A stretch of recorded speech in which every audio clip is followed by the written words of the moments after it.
Hey everyone! Welcome back to the channel. If you've been watching this family for a while, you'll probably remember something I pointed out years ago.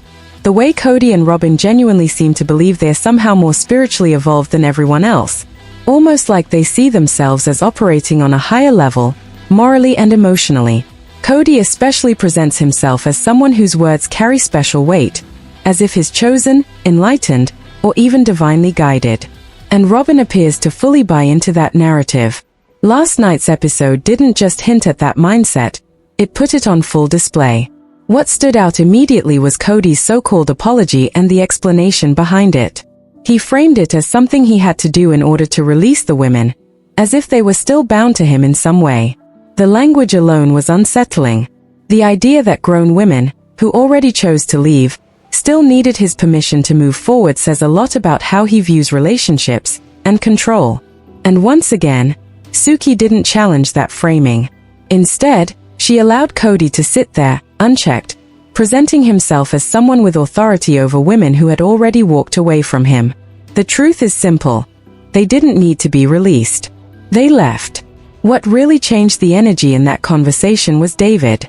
David's presence mattered because he sees Kody clearly. He isn't confused by the performance or the word games. He understands exactly how Kody operates, and it showed. Christine and David together brought a level of clarity that cut straight through the spiritual talk and exposed what was actually happening. Kody, whether intentionally or not, revealed something important. He sees himself as the central figure, the one whose words define reality. That's not accountability, that's control. There was also a strange debate about whether David should even have been there. But honestly, that discussion felt pointless. He was invited. End of story. And considering the tension, it's not unreasonable that someone would want support present during a conversation like that. Kody then claimed David had no right to an opinion because he doesn't really know him. But that argument falls apart quickly. You don't need years of friendship to recognize inappropriate behavior. Here's the simplest way to look at it. Imagine sitting at dinner with your spouse and their ex, and that ex starts reminiscing about how magical the relationship was, how deep the love was, how meaningful everything felt. That's not an apology. That's boundary crossing. It sounds less like remorse and more like someone trying to reinsert themselves emotionally. If Kody were truly apologetic, his words would reflect responsibility, not nostalgia. The problem is that Kody doesn't seem to recognize limits. Repeating these conversations with multiple ex-wives, while married, isn't respectful to anyone involved, including Robyn. And that leads to another major question. Where is Robyn during all of this? David pointed out something that's hard to ignore. If Robyn truly wanted plural marriage, why does she stay so removed from moments that directly involve her husband and his former relationships? She claims those relationships have nothing to do with her, yet her reactions suggest she knows exactly how inappropriate they are. Robyn's explanation was that if David were enlightened enough, he would understand how hearing those statements would somehow help Christine heal. But that logic doesn't hold up. Christine didn't leave because she doubted Kody's feelings. She left because of years of neglect, emotional harm, financial imbalance, and the way her children were treated. Hearing "I loved you" doesn't undo any of that. It doesn't heal it. That idea only makes sense if you believe your words have power over others, that people need your validation to move on, and that belief is rooted in superiority, not growth. David called it exactly what it was: nonsense. Not emotional, not spiritual, just illogical. One of the most striking moments came when Kody tried to say something wasn't a lie, but also wasn't true. That's not insight, that's contradiction. And it perfectly sums up the mental gymnastics happening in these conversations. What David refused to do, and rightly so, was entertain rhetoric that is deeply misogynistic.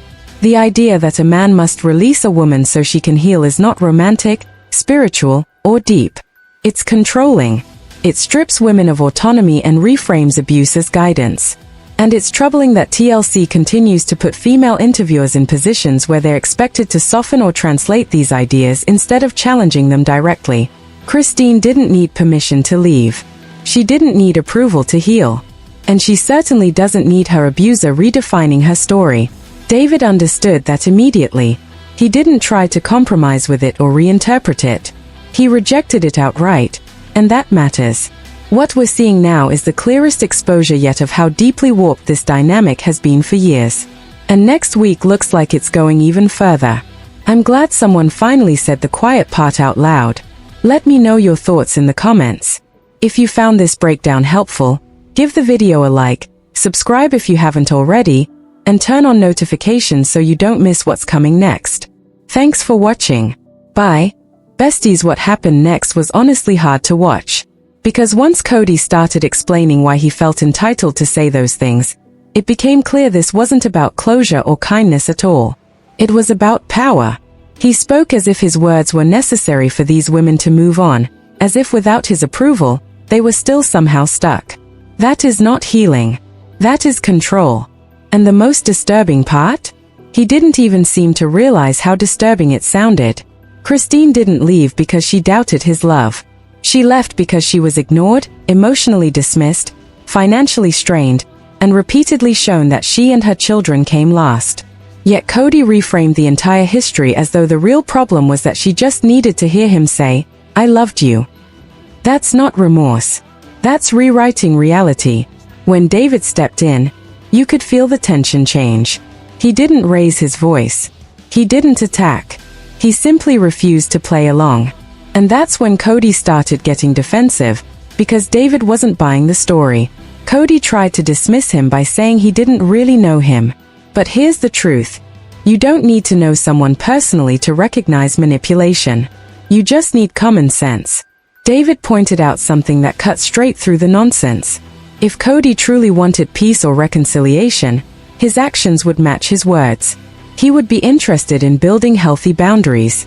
He would want to respect Christine's new life. He would show genuine concern for the man helping raise his child. But he didn't. Because this was never about reconciliation. It was about maintaining relevance. About reminding everyone, especially Christine, that in his mind, he still held authority. And then came the moment that shocked me the most. Kody openly said that if he wanted to tell Christine today that he loved her, he would. Not loved. Loves. As if time, divorce, marriage, and reality itself meant nothing. As if her autonomy didn't matter. That statement alone exposed everything. That's not affection. That's entitlement. It crossed a line.